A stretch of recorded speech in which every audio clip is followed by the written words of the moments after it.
of the things, the important aspects of this race is role modeling what good families should look like.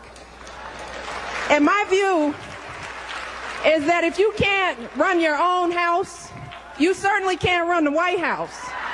Can't do it. Oh, that was a little testy, wasn't it? Michelle Obama there slamming Hillary. Of course, that was back in 2008 during the primary season, OK?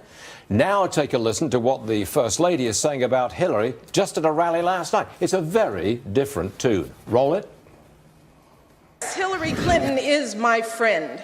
She has been a friend to me and Barack and Malia and Sasha, and Bill and Chelsea have been embracing and supportive from the very day my husband took the oath of office. I am grateful for Hillary, for her leadership, for her courage, and for what she is going to do for this country. My, oh my, how times change. Leslie Marshall is with us, nationally syndicated talk show host. Leslie, is this how you do politics amongst leftists?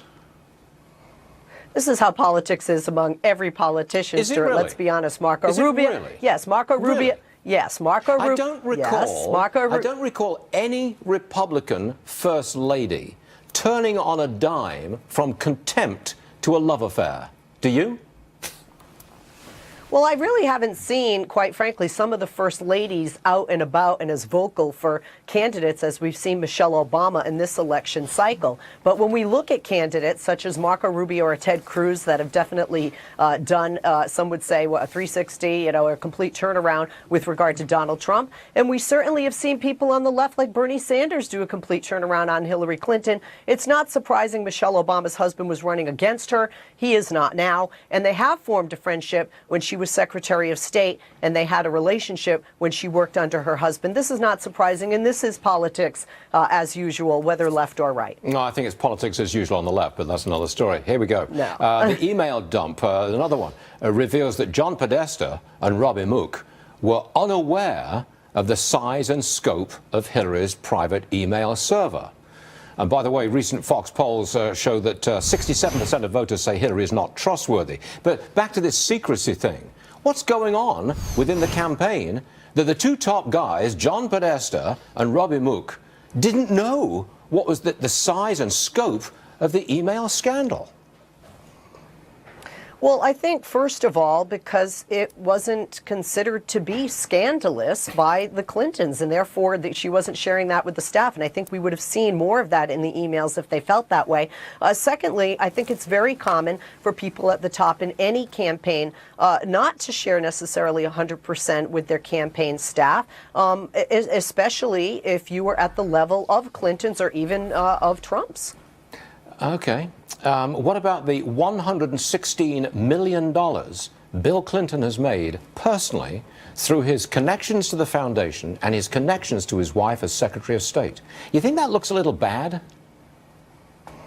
I honestly do, but here are a couple problems that I have. One is, Stuart, I have a problem with the source, which is WikiLeaks, Julian Assange, which allegedly Russia is providing the hacked information of the emails. I would have more respect for WikiLeaks if they were dumping emails on both sides of the aisle here. Secondly, I've said, have an investigation. Do you deny that those emails were written?